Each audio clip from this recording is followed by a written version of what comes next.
Story time audio ബുക്സിലേക്ക് എല്ലാവർക്കും സ്വാഗതം. കമല ഗോവിന്ദിൻ്റെ അണുയാത്ര, അധ്യായം 29. കെട്ടിക്കിടന്നിരുന്ന തടാകത്തിൽ ആഞ്ഞു പതിച്ചിരുന്നു ഒരു ഊക്കൻ കൽക്കഷ്ണം. ചുഴികളും മലരുകളും ഉണ്ടായിരിക്കുന്നു. ഓളങ്ങൾ ആഞ്ഞടിച്ച ശക്തിയിൽ ചിറതട്ടിപ്പോയിരിക്കുന്നു. അതെ, എന്നിൽ ഒതുങ്ങിക്കിടന്നിരുന്ന സ്നേഹ സാമ്രാജ്യം തകർന്നു വീണിരിക്കുന്നു. മറ്റൊരുവൾ കൂടി അധികാരക്കോടിയും പിടിച്ച് സാമ്രാജ്യപതിയെ പിടിച്ചടക്കിയിരിക്കുന്നു. അതിൻ്റെ ഒരരികിൽ പറ്റിപ്പിടിച്ച് ആയുഷ്കാലം ചെലവഴിക്കാൻ എനിക്ക് മനസ്സില്ലായിരുന്നു. അങ്ങനെ ഒരു ജീവിതം എനിക്ക് ആവശ്യമില്ലായിരുന്നു. വിവാഹത്തിന് മുൻപ് വരെ ഞാൻ എല്ലാ സൗഭാഗ്യത്തോടെയും ആഹ്ലാദത്തോടെയും ജീവിച്ചവളാണ്. അതിനുശേഷവും അങ്ങനെ തന്നെ. ഇനി കുറേ നാൾ ദുഃഖിച്ചു കഴിയാൻ എനിക്ക് വയ്യ. അങ്ങനെ ജീവിതം വലിച്ചു നീട്ടാൻ എനിക്കൊട്ടും താല്പര്യമില്ലായിരുന്നു. ഇതോടെ എല്ലാം തീരണം. റോയ്മോനെ നോക്കാൻ അമ്മച്ചിയുണ്ട്. അല്ലെങ്കിൽ അവളെ കൊണ്ടുവരട്ടെ, അവൾ നോക്കിക്കൊള്ളും. എന്തായാലും എനിക്ക് ജീവിതം മതിയായി. അങ്ങനെയാണ് ഞാൻ ഉറക്കഗുളിക കഴിച്ചത്. അപ്പൻ്റെ മരണശേഷം രാത്രിയിൽ ഉറക്കം വരാതെ വിഷമിച്ച അമ്മച്ചിക്ക് ഡോക്ടറെ കണ്ട സ്ലീപ്പിംഗ് പിൽസ് കുറിപ്പിച്ച് വാങ്ങി കുപ്പിയിലിട്ട് സൂക്ഷിച്ചിരിക്കുന്നത് ഞാൻ തന്നെയാണ്. ഇടയ്ക്ക് ഓർമ്മക്കുറവുള്ളതിനാൽ അമ്മച്ചി മരുന്ന് മാറി കഴിക്കാതിരിക്കാനുള്ള മുൻകരുതലായിരുന്നു അത്. അതുപക്ഷേ എനിക്ക് ഗുണമായി.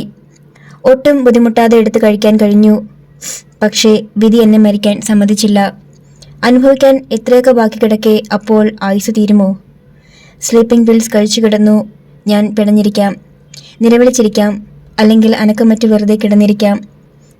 എൻ്റെ ഓരോ ചലനവും അദ്ദേഹം ശ്രദ്ധിച്ചുകൊണ്ടിരിക്കുകയായിരുന്നിരിക്കാം.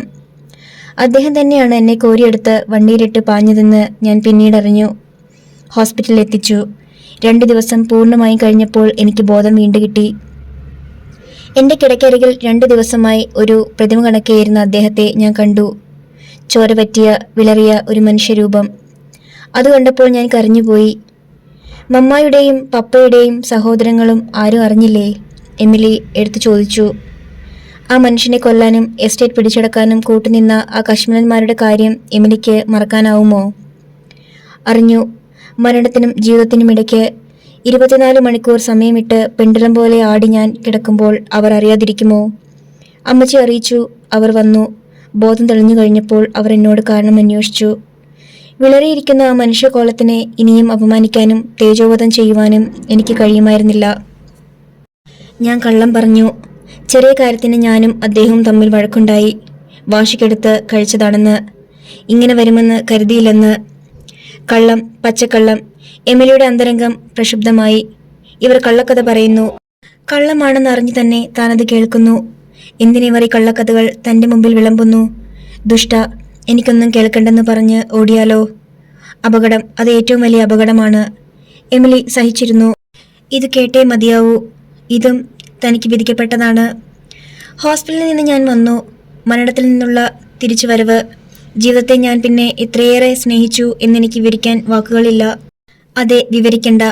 മറ്റുള്ളവരുടെ ജീവൻ കൊണ്ട് പന്താടിയ ഒരുവൾക്ക് സ്വന്തം ജീവിതം എത്രമാത്രം വലുതാണെന്ന് വിവരിക്കാതറിയാം, എമിലി മനസ്സിൽ പറഞ്ഞു.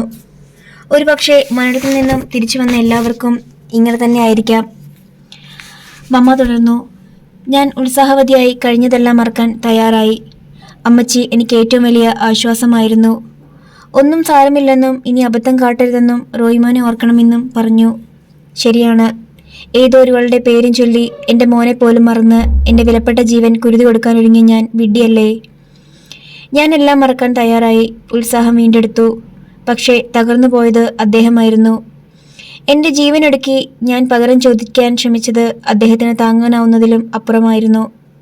മാനസികവും ശാരീരികമായും അദ്ദേഹം തളർന്നു. ശരിക്കും ഒരു രോഗിയെപ്പോലെ. അദ്ദേഹത്തെ ആ അവസ്ഥയിൽ നിന്ന് രക്ഷിക്കാൻ എനിക്കല്ലാതെ മറ്റാർക്കാണ് കഴിയുക?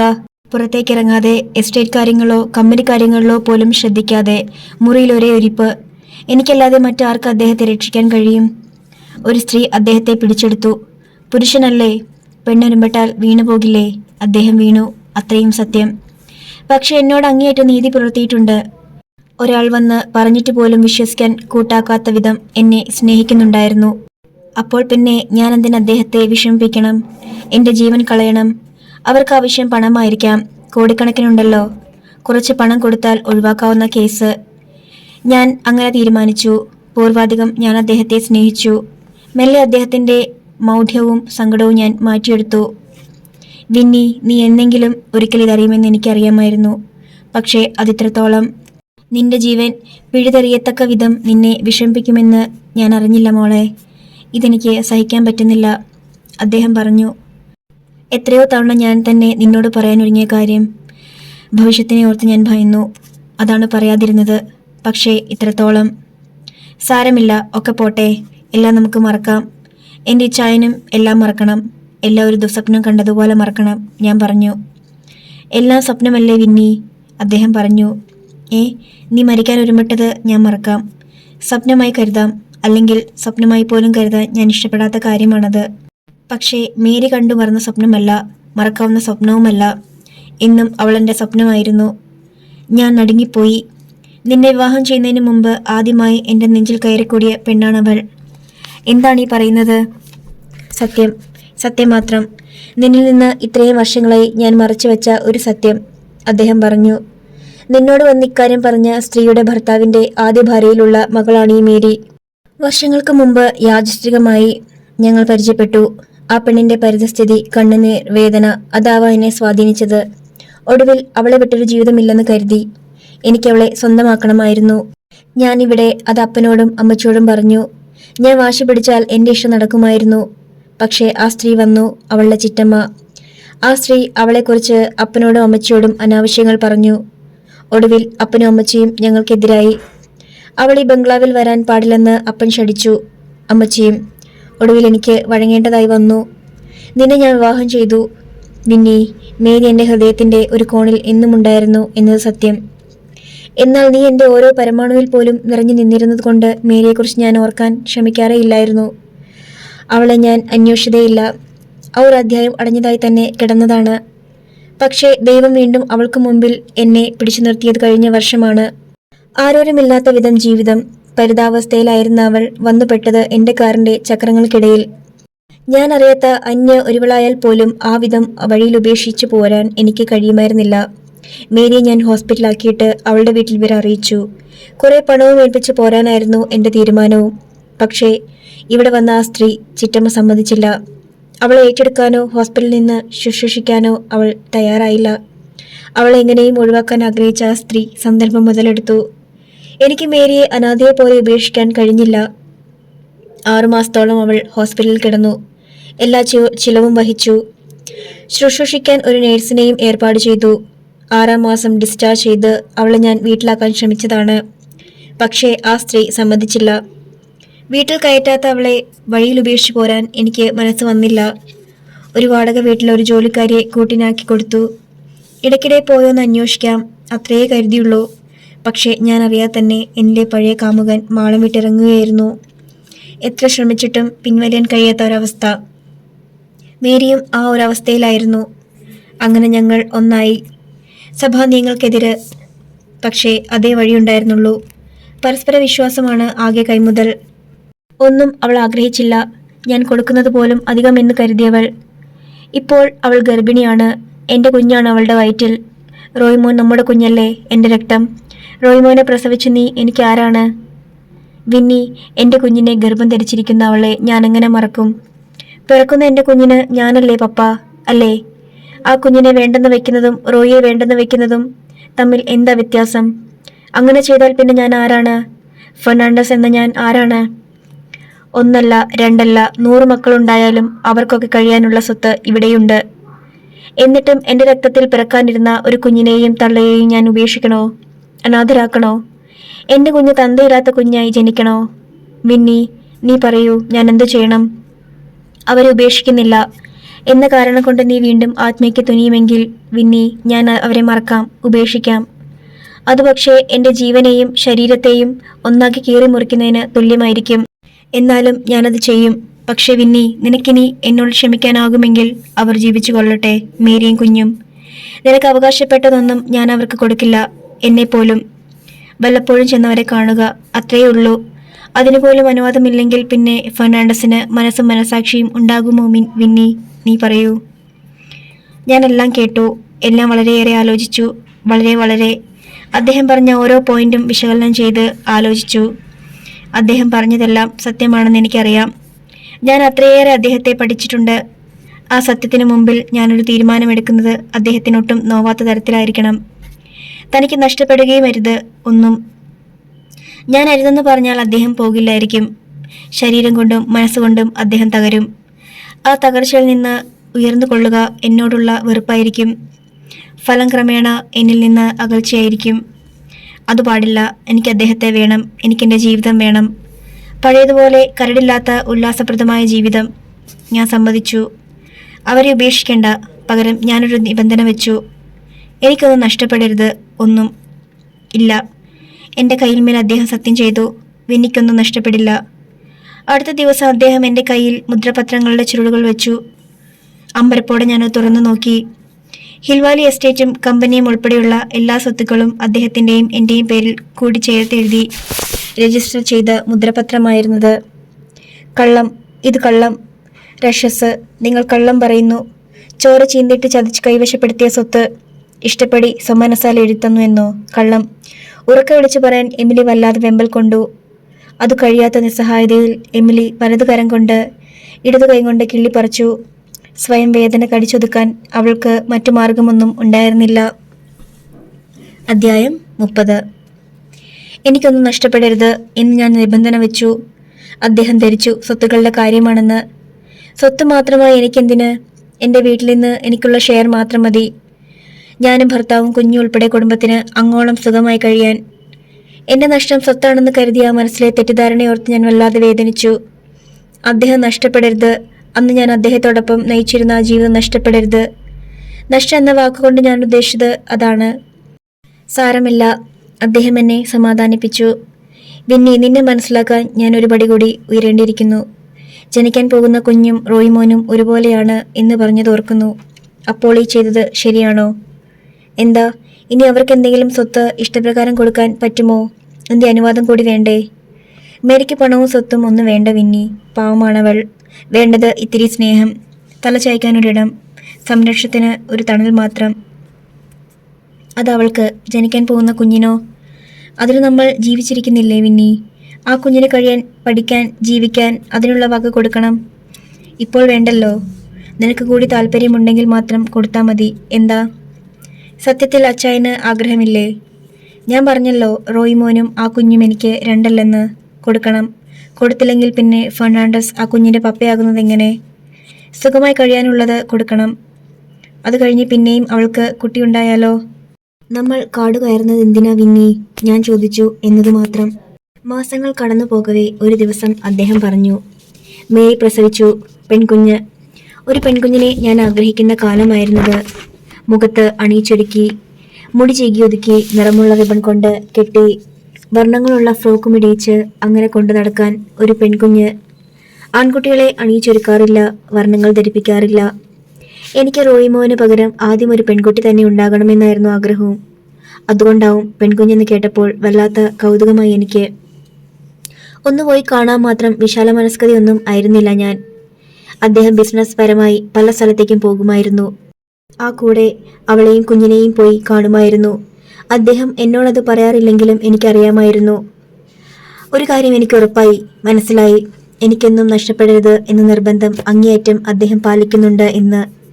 അദ്ദേഹം എനിക്ക് സ്വന്തമാണ്. എൻ്റെ ജീവിതം പഴയതുപോലെ തന്നെ, ഒരു വ്യത്യാസവുമില്ല. ഞാനും റോയ്മോനും അദ്ദേഹത്തിൻ്റെ ജീവന്റെ ജീവനായിരുന്നു. ഒരു കാര്യം ഞാൻ പ്രത്യേകം ശ്രദ്ധിച്ചു. അദ്ദേഹത്തിന് എന്നെ കൂടാതെ ഒരു ഭാര്യയും കുഞ്ഞും ഉണ്ടെന്ന വസ്തുത ആരും അറിയാതിരിക്കാൻ. അമ്മച്ചിക്കും എനിക്കും മാത്രമേ അതറിയാമായിരുന്നുള്ളൂ. പ്രത്യേകിച്ചും എൻ്റെ അപ്പനോ ആങ്ങളമാരോ അറിയാതിരിക്കാൻ ഞാൻ അങ്ങേയറ്റം ശ്രദ്ധിച്ചു. അവരറിഞ്ഞാൽ ഒരിക്കലും സഹിക്കുമായിരുന്നില്ല അക്കാര്യം. വിവാഹത്തിന് മുമ്പല്ല, വിവാഹത്തിന് ശേഷമാണിത് സംഭവിച്ചിരിക്കുന്നത്. ആർക്കും ന്യായീകരിക്കാനാവാത്ത ഒരു കാര്യമാണിത്. ഞാനത് രഹസ്യമായി വെച്ചു. എന്നിട്ടും അതെൻ്റെ പണിക്കാരി ത്രേസിയും ഈപ്പച്ചനും അറിഞ്ഞു. തികച്ചും യാദൃശ്ചികമായിട്ടായിരുന്നു അത്. ഞാനും റോയ്മോനും ത്രേസിയും കൂടി തുണിത്തരങ്ങളും മറ്റും വാങ്ങാൻ അകലെ ടൗണിലേക്ക് പോയി. ഞങ്ങൾക്ക് മുമ്പിൽ അവരെത്തി. അദ്ദേഹവും മേരിയും കുഞ്ഞും. ഒരു നോക്ക്. എന്നെ അടക്കി ചേർത്ത് പിടിച്ചിരിക്കുന്നത് പോലെ തന്നെ അവളെ ചേർത്ത് പിടിച്ച് കാറിൽ നിന്നിറങ്ങി ആഭരണക്കടയിലേക്ക് നടക്കുന്നു. പൊന്നിൻ കട്ട പോലൊരു കുഞ്ഞ് അദ്ദേഹത്തിന് നെഞ്ചോട് ചേർന്ന്. എസ്റ്റേറ്റ് ഉടമകളുടെ ഒരു സമ്മേളനത്തിൽ പങ്കെടുക്കാനായി ഡൽഹിക്ക് പോയിരിക്കുകയായിരുന്നു അദ്ദേഹം 5 ദിവസമായിട്ട്. വന്നിട്ട് ആദ്യം അവളുടെ അടുത്ത്, അവളെയും കൂട്ടി ഷോപ്പിങ്ങിന്. ഞാൻ ഷോപ്പിങ്ങിന് വന്നിട്ട് കൂട്ട് പണിക്കാരി. എനിക്ക് സഹിക്കാവുന്നതിലും അപ്പുറത്തായിരുന്നു അത്. അല്ലെങ്കിലും സങ്കല്പം പോലെയല്ലല്ലോ യാഥാർത്ഥ്യം. അവളെ നേരിൽ കണ്ടപ്പോൾ എൻ്റെ മനസ്സ് വല്ലാതെ കലുഷിതമായി. പപ്പ എന്ന് ഉറക്കെ വിളിക്കാൻ നാവെടുത്തതായിരുന്നു റോയ്മോൻ. ഞാൻ വായടച്ച് കൈകുത്തി. തിരിച്ചു പോരുമ്പോൾ ഞാൻ ട്രേസിയോട് ഈപ്പച്ചനോടും പറഞ്ഞു, മറ്റൊരാൾ അറിയരുതെന്ന്. അവരിന്നോളം അത് പാലിച്ചിട്ടുണ്ട്. അദ്ദേഹം വന്നപ്പോൾ ഞാൻ പരിഭവം പറഞ്ഞു, സങ്കടം പറഞ്ഞു. ഡൽഹിയിൽ നിന്ന് വന്നിട്ട് ആദ്യം അവളുടെ അടുത്ത് ചെന്നു. അവൾക്കാണ് എന്നേക്കാൾ പ്രാധാന്യം. അതുകൊണ്ടല്ലേ? എൻ്റെ സങ്കടം അദ്ദേഹത്തെയും നൊമ്പരപ്പെടുത്തി. വിന്നി, നീ കരയല്ലേ. നീ എന്നോട് ദേഷ്യപ്പെട്ടോളൂ, ശകാരിച്ചോളൂ, പക്ഷേ കരയരുത്. അതാണ് എനിക്ക് സഹിക്കാനാവാത്തത്. അദ്ദേഹം എന്നെ തഴുകിത്തലോടി സമാശ്വസിപ്പിച്ചു. അവളും എൻ്റെ മോളുടെ മമ്മിയല്ലേ. നിന്റെ അടുത്ത് 10 ദിവസം കഴിയുമ്പോൾ അതിലൊരു ദിവസമെങ്കിലും ഞാൻ അവൾക്കും കൊടുക്കേണ്ടതല്ലേ? അല്ലേ വിന്നി? വന്ന വഴി ഞാനവിടെ കയറി എന്നുള്ളത് സത്യം. എന്താന്നോ, എൻ്റെ മോളുടെ 2ാം പിറന്നാളായിരുന്നു ഇന്നലെ. ഡൽഹി യാത്ര കാരണം ആ ദിവസം ചെന്നില്ല. പിറ്റേന്നെങ്കിലും ചെല്ലണ്ടായോ? മോൾക്കൊരു പിറന്നാൾ സമ്മാനവും വാങ്ങി, അത്രയേ ഉള്ളൂ. ശരിയാണ്, പ്രസവിച്ച ദിവസം എനിക്കറിയാം. അദ്ദേഹം കള്ളം പറഞ്ഞതായിരുന്നില്ല. എനിക്ക് സമാധാനമായി. മേരിയും കുഞ്ഞും താമസിക്കുന്ന വീട് വാടക ചീട്ട് എഴുതിയത് 3 വർഷത്തേക്കായിരുന്നു. ആ കാലാവധി തീരാറായപ്പോൾ ഒരു പുതിയ വീട് വാങ്ങുന്നതാണ് നല്ലതെന്ന് അദ്ദേഹത്തിന് തോന്നി. അതെന്നോട് പറയുകയും ചെയ്തു. വീട് കണ്ടു. നല്ല വളപ്പും കെട്ടിടവും. മേരിക്ക് വീട് ഇഷ്ടമായി എന്ന് അദ്ദേഹം പറഞ്ഞു. വില 16 ലക്ഷം രൂപ. എമിലി പിടഞ്ഞുണർന്നു. മമ്മി പറഞ്ഞ വീട്, 16 ലക്ഷം രൂപ വില പറഞ്ഞ വീട്.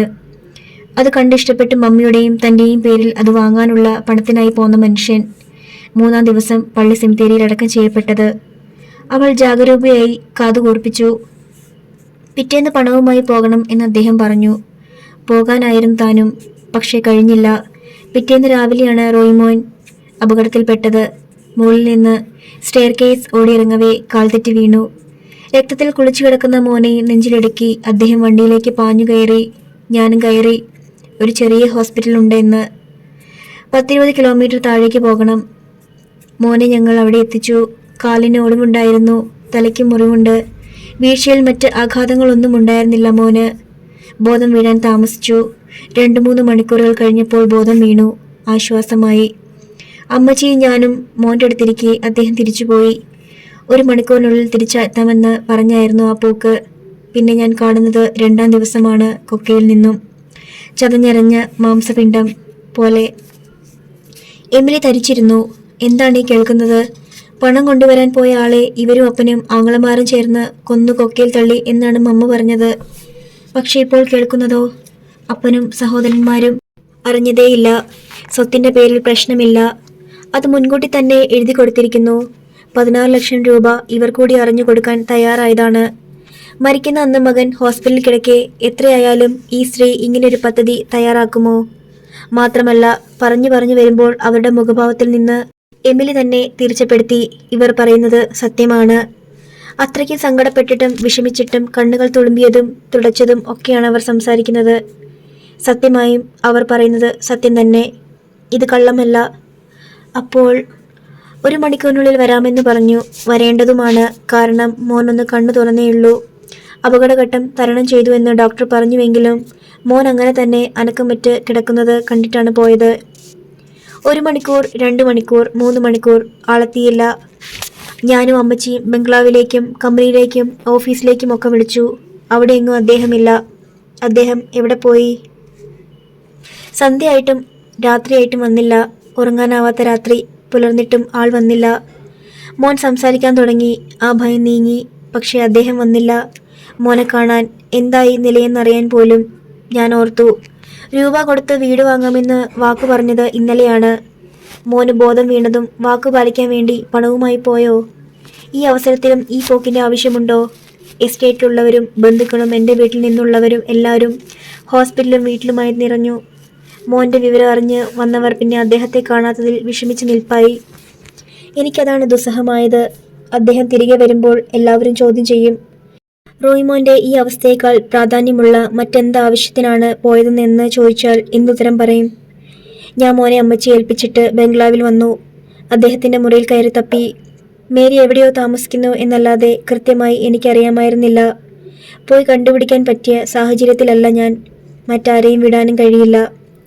ഒരു ജോൺസനെ എനിക്കറിയാം. അദ്ദേഹത്തിൻ്റെ കൂടെ ടൗണിൽ പഠിച്ചിട്ടുണ്ട്. ഇവിടെ 1-2 തവണ അദ്ദേഹത്തോടൊപ്പം വന്നിട്ടുമുണ്ട്. അയാൾ താമസിക്കുന്നത് എവിടെയോ ആണ് മേരി താമസിക്കുന്ന വീട്. അയാൾ താമസിക്കുന്ന വീടിന് ഫോണുണ്ട്. ഒരിക്കൽ അയാളെ വിളിക്കുന്നത് ഞാൻ കേട്ടിട്ടുണ്ട്. ഫോൺ നമ്പറുകൾ സൂക്ഷിക്കുന്ന ഫയലിൽ ആ നമ്പർ കണ്ടെത്തി ഞാൻ ജോൺസനെ വിളിച്ചു. അദ്ദേഹം പണവുമായി ഇന്നലെ അങ്ങോട്ട് വന്നു എന്ന്. അവിടെ ഉണ്ടെങ്കിൽ എന്ത് പ്രശ്നമായാലും പെട്ടെന്ന് ഇവിടെ എത്താനും നിർദ്ദേശിച്ചു. അയാൾ പറഞ്ഞ മറുപടി കേട്ടതും ഞാൻ വല്ലാതായി. ഇന്നലെ മുതൽ അവരും അദ്ദേഹത്തെ കാത്തിരിക്കുകയാണത്രേ. വാക്കു പറഞ്ഞ സമയം കഴിഞ്ഞു പോയി. മേരി ഇത്തിരി മുമ്പും ജോൺസന്റെ അടുത്തെത്തിയത്രേ. അദ്ദേഹത്തെ കണ്ടില്ല എന്ന് പറഞ്ഞു. ഇനി എന്താണൊരു വഴി? അദ്ദേഹം എവിടെ പോയി? എന്തു സംഭവിച്ചു? മോനിങ്ങനെ കിടക്കുമ്പോൾ എന്തായാലും എവിടെ പോയാലും ആ ക്ഷണം തിരിച്ചെത്തേണ്ടതാണ്. ആരോ ഒരു തൊഴിലാളി പറഞ്ഞു ഒരു ജീപ്പുമായി അദ്ദേഹം എസ്റ്റേറ്റ് ഗേറ്റ് കടന്നു പോകുന്നത് കണ്ടു എന്ന്. കാറുമായി പോയ ആൾ പിന്നെ ജീപ്പുമായി എവിടെ പോയി? വെറും സംശയം വെച്ച്, അതും വെറുതെ. എങ്ങനെ സംഭവിക്കരുതേ എന്ന് പ്രാർത്ഥിച്ചുകൊണ്ടായിരുന്നു കൊക്കയിൽ അന്വേഷണം നടത്തിയത്. പോലീസും ഇടപെട്ടു. എസ്റ്റേറ്റ് ഗേറ്റ് മുതൽ ഹോസ്പിറ്റൽ വരെയുള്ള സ്ഥലത്താണ് അന്വേഷണം നടത്തിയത്. ഒടുവിൽ കണ്ടെത്തി. തിട്ടയടിഞ്ഞു പോയിരുന്ന ഒരു ഭാഗത്ത്. ഹോസ്പിറ്റലും കഴിഞ്ഞ് പിന്നെയും 3-4 കിലോമീറ്റർ കൂടി കഴിഞ്ഞ് അധികം താഴ്ചയില്ലാത്ത ഒരു കൊക്കയിൽ നിന്നാണ് ജീപ്പ് കണ്ടെത്തിയത്. മരിച്ച് ഒരു ദിവസം കഴിഞ്ഞ് അദ്ദേഹത്തിൻ്റെ ശരീരവും. പിന്നെന്താണ് സംഭവിച്ചത്? കുറേ ദിവസത്തേക്ക് എനിക്ക് ശരിയായ പ്രജ്ഞ ഉണ്ടായില്ല. ഹോസ്പിറ്റലായിരുന്ന മോനെ പോലും ഞാൻ ശ്രദ്ധിച്ചുമില്ല, അന്വേഷിച്ചുമില്ല. കുറച്ച് ദിവസങ്ങൾക്ക് ശേഷം എനിക്കൊരറിവ് കിട്ടി. പോലീസാണ് പറഞ്ഞത്. ഹോസ്പിറ്റലിൽ നിന്ന് അദ്ദേഹം നേരെ പോയത് ഞങ്ങളുടെ ബാങ്കിലേക്കായിരുന്നു. അദ്ദേഹത്തിൻ്റെ പ്രൈവറ്റ് അക്കൗണ്ടിൽ നിന്ന് 16 ലക്ഷം രൂപ പിൻവലിച്ചിരുന്നു. ആ 16 ലക്ഷം രൂപ ബംഗ്ലാവിനുള്ളിലോ ഓഫീസിലോ അദ്ദേഹം വീണ കൊക്കയിലോ ആ കൊക്കയിൽ നിന്ന് കണ്ടെടുത്ത ജീപ്പിലോ എങ്ങും ഉണ്ടായിരുന്നില്ല. എമിലി വീണ്ടും ഞെട്ടി. 16 ലക്ഷം രൂപ. 16 ലക്ഷം രൂപ, ആ വീട് വാങ്ങാനുള്ള പണം. അത് ബാങ്കിൽ നിന്ന് എടുത്തിരുന്നു. ആ പണം എവിടെ? അത് കൊടുത്തു വീട് വാങ്ങിയിട്ടില്ല. അത് തിരിച്ചു കിട്ടിയിട്ടുമില്ല. മമ്മ മെല്ലെ എണീക്കുകയായിരുന്നു. കയ്യിൽ എമിലി വരച്ച ചിത്രമുണ്ട്. വരൂ. അവർ നടന്നു. എമിലി അമ്പരന്നു. കഥ തീർന്നോ? പെട്ടെന്നിവർ നടക്കുന്നതെന്തേ? എമിലി പക്ഷേ പിന്തുടർന്നു. അവളുടെ തലച്ചോറിനുള്ളിൽ ഒരേ ഒരു ചോദ്യമേ ഉണ്ടായിരുന്നുള്ളൂ. ആ 16 ലക്ഷം രൂപ എവിടെ? മമ്മ മുകളിലേക്കാണ് പോയത്. എമിലി ഒരക്ഷരവും മിണ്ടാതെ പിന്തുടർന്നു. ഒടുവിൽ മമ്മ ചെന്നത് ഒരു ചെറിയ മുറിയിൽ. പഴയ സാധന സാമഗ്രികളായിരുന്നു അതിനുള്ളിൽ നിറയെ. അവിടെ നിന്ന് ഒരു ആൽബം മമ്മ എടുത്തു. മെല്ലെ നിവർത്തി. ഓരോ പേജും മറിച്ചുകൊണ്ടിരുന്നു.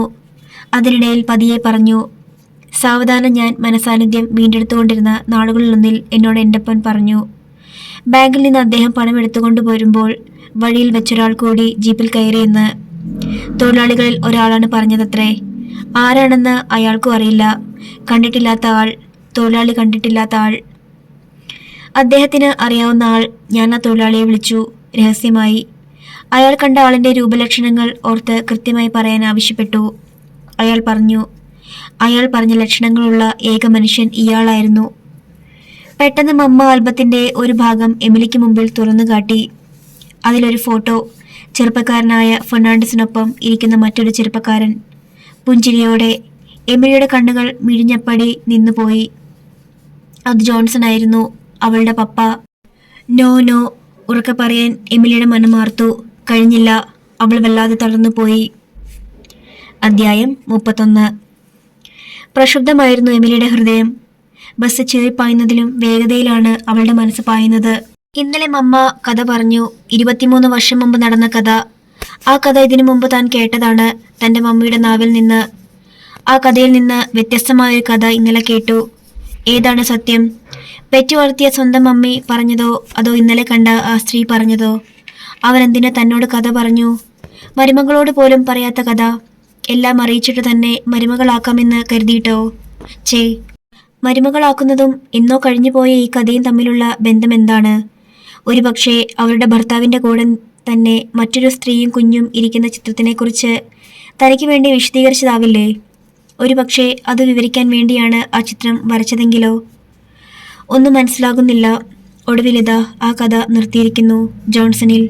തൻ്റെ പപ്പ, തൻ്റെ പൊന്നുപോലെ വളർത്തിയ പപ്പ. പപ്പ എന്തിനാ ജീപ്പിൽ കയറി? എന്നിട്ടെവിടെ പോയി? താഴേക്ക് വീണ ജീപ്പിൽ കാണേണ്ടതല്ലേ? മായയായിപ്പോയോ? കള്ളം. ഏതോ തൊഴിലാളി പറഞ്ഞ ഏതോ ലക്ഷണം കേട്ട് അവരങ്ങ് തീരുമാനിച്ചു ഒരാളെ. എന്നിട്ട് എന്തുകൊണ്ട് പോലീസിൽ പറഞ്ഞില്ല? മറ്റാരോടും പറഞ്ഞില്ല. കുറ്റവാളിയെ ശിക്ഷിച്ചില്ല. കള്ളം തന്നെ. ഇത്രയേറെ അവർ സ്നേഹിച്ചിരുന്നുവെങ്കിൽ ഭർത്താവിന്റെ മരണത്തെക്കുറിച്ച് അന്വേഷിക്കാതിരിക്കുമോ? കുറ്റവാളി എന്ന് സംശയിച്ച ആളെ പിടികൂടാതിരിക്കുമോ? സ്വയം ചെയ്തിട്ട് ന്യായീകരിക്കുന്നു.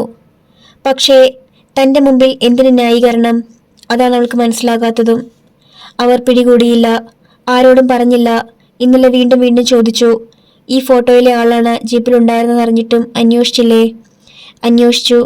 വിവരമൊന്നും കിട്ടിയില്ല, തെളിവില്ല. അവർ പറഞ്ഞു. അന്വേഷണം ഞാൻ തന്നെ നിർത്തി.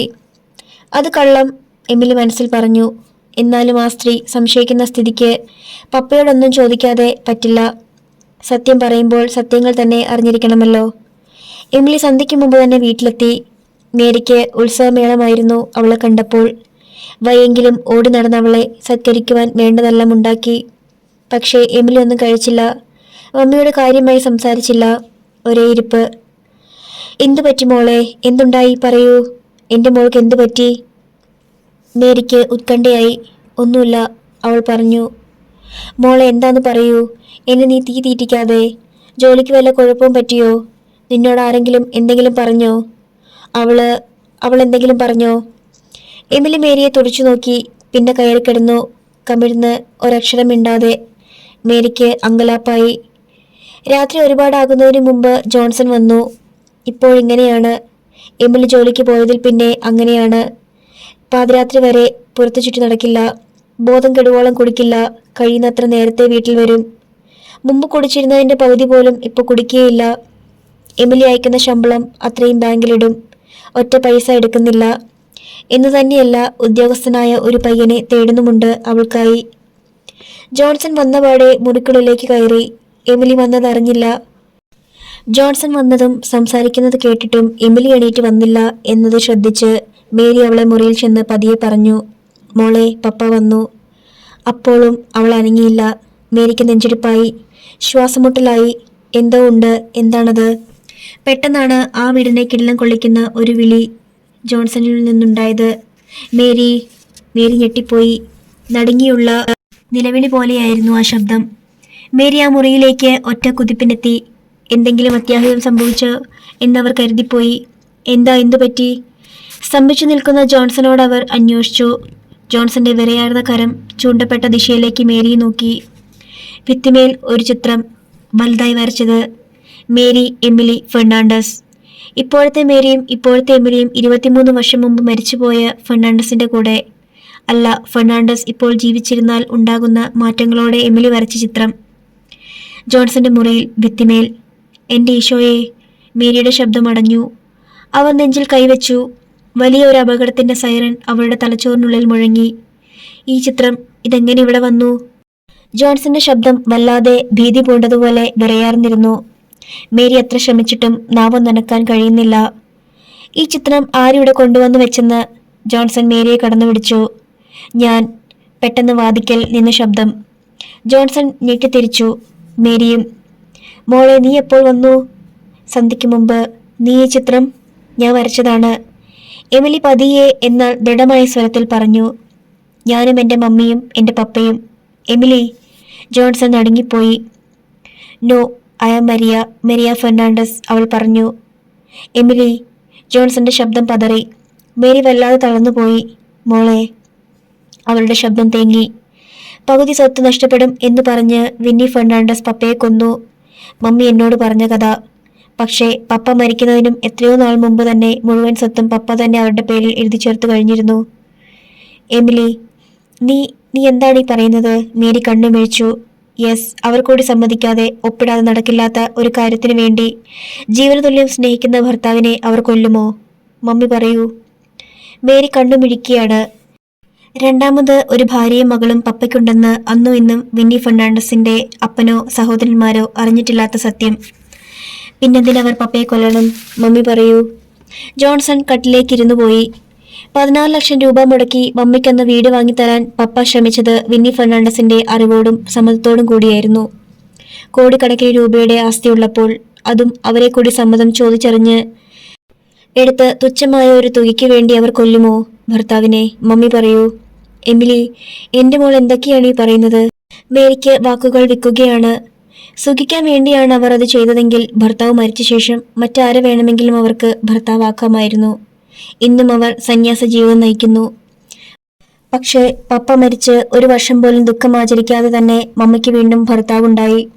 പറയൂ, വിന്നി ഫെർണാണ്ടസ് ആണോ അവരുടെ ഭർത്താവിനെ കൊല്ലാൻ കൂട്ടുനിന്നത്? അതോ അതോ മമ്മിയോ? എമിലി, മേരി തലക്കടിച്ചു പോയി. നീ എന്തു പറഞ്ഞു? ജോൺസൺ എമിലിയോടെടുത്തു. ഇവൾ കൂട്ടുനിന്നോ എന്നോ? പപ്പ 2 വയസ്സ് മുതൽ എന്നെ കണ്ണിലെ കൃഷ്ണമണികൾ പോലെ വളർത്തി. എൻ്റെ സ്വന്തം പപ്പയല്ലെന്ന് ഒരിക്കലും എനിക്ക് തോന്നിയിട്ടില്ല, ഇന്നും ഇപ്പോഴും. മരിയ ഫെർണാണ്ടസ് എന്ന കുഞ്ഞിനെ എടുത്ത് എമിലി ജോൺസണാക്കി വളർത്തി. ഇന്നത്തെ നിലയിലെത്തിച്ചത് പപ്പയാണ്. എനിക്കറിയാം പപ്പയുടെ ഉള്ളിൽ എന്നോട് എത്രമാത്രം സ്നേഹമുണ്ടെന്ന്. എന്നാലും പപ്പയുടെ ഒരു ചോദ്യം, അത് ചോദിക്കാതിരിക്കാൻ വയ്യ പപ്പ. 23 വർഷം ഒളിഞ്ഞുകിടന്ന സത്യം, സത്യത്തിന് എന്തെങ്കിലും മുള പൊട്ടുമല്ലോ, വളർന്നു പടരുമല്ലോ, ഇല്ലേ? അങ്ങനെ മുള പൊട്ടുമോ എന്നറിയാൻ വേണ്ടി മാത്രം ഒരു ചോദ്യം. ഉത്തരം പപ്പ നെഞ്ചിൽ കൈവച്ച് മനസാക്ഷിയെ തൊട്ടുകൊണ്ട് സത്യസന്ധമായി മാത്രം പറയണം. ഒന്നും ഇടയിറക്കി ജോൺസന് മുമ്പിൽ നിന്ന് എമിലി ചോദിച്ചു. പറയൂ പപ്പ, അന്ന് ഫെർണാണ്ടസ് എന്ന ആ മനുഷ്യൻ സ്വന്തം മകൻ ആക്സിഡന്റിൽപ്പെട്ട് അപകടഘട്ടം തരണം ചെയ്യാതെ കിടക്കുമ്പോൾ പോലും പറഞ്ഞ വാക്ക് തെറ്റാതിരിക്കാനായി 1 മണിക്കൂർ അവധിയെടുത്ത് ഹോസ്പിറ്റലിൽ നിന്ന് ബാങ്കിൽ ചെന്നു.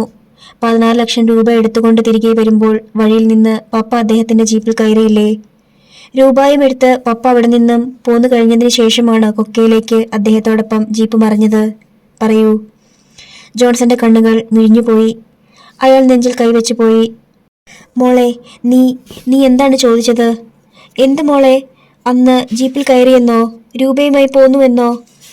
മേരിക്ക് എമിലി പറഞ്ഞതൊട്ടും വ്യക്തമായില്ല. പക്ഷേ ജോൺസന് വ്യക്തമായി. അയാൾ നിൽക്കുന്ന ഭൂമി ചുട്ടുപഴുത്തിരുന്നു. അയാൾക്ക് ചുറ്റും അഗ്നിവലയം ചെയ്തിരുന്നു. അയാൾക്ക് മുകളിലും അഗ്നിമഴ പെയ്യുന്നുണ്ടായിരുന്നു.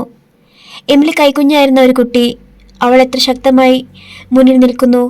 എല്ലാ കഥകളും അറിഞ്ഞ് സത്യത്തിന് നേരെ വിരൽ ചൂണ്ടിക്കൊണ്ട്. എത്ര ശക്തമായ ചോദ്യം, എത്ര അഴിച്ചാലും കുരുക്കുന്ന ചോദ്യം. അതെ എന്ന് പറഞ്ഞാലും അല്ലെന്ന് പറഞ്ഞാലും കുരുങ്ങും. അതെ കഴുത്തിൽ കയറിയിട്ട് കുടുക്കിയതുപോലെ ജോൺസൺ ശ്വാസം മുട്ടി. വലതുകരം നെഞ്ചിൽ വച്ചിരുന്നു. അതെ മനസാക്ഷിയെ തൊട്ടു നിൽക്കുന്നത് പോലെ, കണ്ണുകൾ മുകളിൽ തറഞ്ഞു നിൽക്കുന്നത് പോലെ. മോളെ, നീ എൻ്റെ മോളാണ്. എൻ്റെ മോളായിട്ടല്ലാതെ നിന്നെക്കുറിച്ച് ചിന്തിക്കാൻ പോലും എനിക്കാവില്ല. നിന്റെ മുഖത്ത് നോക്കി, നിന്റെ കണ്ണുകളിൽ നോക്കി ഞാൻ മനസാക്ഷിയെ തൊട്ട് കള്ളം പറയില്ല മോളെ. എമിലി മുഖത്ത് നോക്കി. ശരിയാണ്, 14 ലക്ഷം രൂപയായി ഞാൻ പോരും മുമ്പായിരുന്നു ആ ജീപ്പ് കൊക്കയിലേക്ക് മറിഞ്ഞത്. എൻ്റെ ഊഹം എത്ര ശരി? എമിലി പതിയെ പറഞ്ഞു. എന്നിട്ട് തുടർന്നു. മറിഞ്ഞത് എന്നതിനപ്പുറം മറിച്ചത് എന്ന് ഞാൻ തിരുത്തി പറഞ്ഞാൽ? ജോൺസന്റെ മുഖം വലിഞ്ഞു മുറുകി. കണ്ണുകളിൽ രക്തം പൊടിഞ്ഞു. വിയർപ്പ് തുള്ളികൾ ചാലുകീർന്ന ദേഹം. ഞാൻ നിഷേധിക്കില്ല മോളെ. അമർന്ന സ്വരമായിരുന്നത്. അയ്യോ എൻ്റെ ദൈവമേ, എൻ്റെ ഈശോയെ, എന്താ ഞാൻ ഈ കേട്ടത്? മേരി ചാടി എണീറ്റതും ജോൺസനെ പിടിച്ചു തിരിച്ചു നിർത്തി. അയാളുടെ കരണത്തടിച്ചു. തലങ്ങും വിലങ്ങും അയാളുടെ ശരീരത്താകെ അവളുടെ കൈകൾ പ്രഹരമേൽപ്പിച്ചു. അദ്ദേഹത്തെ, എൻ്റെ ദൈവത്തിനെ നിങ്ങൾ കൊന്നോ? കൊക്കയിലിട്ട് കൊന്നോ? ദുഷ്ട, നിങ്ങളത് ചെയ്തോ? കൂടെ നടന്ന് സ്നേഹിച്ച് നിങ്ങൾ കൊന്നോ? എൻ്റെ ദൈവമേ, എന്നിട്ട് നിങ്ങൾ എന്തെല്ലാം പറഞ്ഞെന്നെ പറ്റിച്ചു. ആ സ്ത്രീയെ ഞാൻ ഇന്നോളം വെറുത്തു. എത്ര ശപിച്ചു എന്നെ പോലൊരു പാവത്തിനെ. ഇല്ല, ഞാൻ പാവമല്ല. അദ്ദേഹത്തെ മറന്ന് ആ ചോര പൂരേണ്ട കൈകളിൽ അഭയം പ്രാപിച്ച നീചിയാണ് ഞാൻ. മഹാപാപി. നിങ്ങൾ എന്തിനത് ചെയ്തു? ആ രൂപയ്ക്ക് വേണ്ടിയോ? രൂപ, അത് പെട്ടെന്നുള്ള എൻ്റെ പ്രചോദനമായിരുന്നു. എൻ്റെ എന്നുമുള്ള പ്രചോദനം അല്ല, സ്വപ്നം നീയായിരുന്നു മേരി. ജോൺസൺ പതിയെ പറഞ്ഞു. അയ്യോ അയ്യോ. മേരി സ്വന്തം തലക്കടിച്ചു. പണവുമായി അന്ന് രാവിലെ എത്താമെന്ന് ഫെർണാണ്ടസ് പറഞ്ഞതാണ്. കാണാത്തപ്പോൾ ഞാൻ അന്വേഷിച്ചു. കുട്ടിക്ക് പറ്റിയ അപകടം അറിഞ്ഞു ചെന്നു. വഴിക്ക് വെച്ച് അയാൾ ജീപ്പിൽ വരുന്നത് കണ്ടു. ബാങ്കിൽ നിന്ന് ഞാനും കയറി. അങ്ങനെയൊരു ദുരന്തം മുൻകൂട്ടി പ്ലാൻ ചെയ്തതല്ല. പെട്ടെന്ന് തോന്നി, അതാണ് സത്യം. ജീപ്പ് കുറേ ദൂരം ചെന്നപ്പോൾ. വേണ്ട, ഇനി പറയണ്ട. അറിയാം എന്ത് സംഭവിച്ചുവെന്ന്, എങ്ങനെ സംഭവിച്ചുവെന്ന്. എമിലി പറഞ്ഞു. മോളെ, നിനക്ക് വിധിക്കാം, എന്നെ ശിക്ഷിക്കാം. ഞാൻ ആ പണം കൊണ്ട് ബിസിനസ് ചെയ്തു. എൻ്റെ മനസാക്ഷി എന്നെ നൊമ്പരപ്പെടുത്തി. ബിസിനസ് പൊട്ടി. നൊമ്പരം തീർക്കാൻ ഞാൻ കുടിയനായി. നശിച്ചു. നിന്നെയും മേരിയെയും നശിപ്പിച്ചു. ഒരുപാട് പേർ ഞാൻ കാരണം കണ്ണീരൊഴുക്കി. മോൾ എനിക്കുള്ള ശിക്ഷ വിധിച്ചോളൂ. ശിക്ഷിക്കാൻ ഞാനാരുമല്ല, എമിലി പറഞ്ഞു. പിന്നെ ധൃതിയിൽ തിരിഞ്ഞ് തൻ്റെ മുറിയിലേക്ക് കയറി വാതിലടച്ചു. ഒരു രാത്രി ഉറങ്ങാതെ 3 പേർ ആ വീട്ടിൽ ഒരുമിച്ച് കഴിഞ്ഞുകൂട്ടിയ രാത്രി. പുലർച്ചെ വണ്ടിക്ക് തന്നെ എമിലി യാത്ര തിരിച്ചു, മയിലാടിക്കുഴിയിലേക്ക്, ഹിൽ വാലി എസ്റ്റേറ്റിലേക്ക്. അടുത്ത അധ്യായം നാളെ.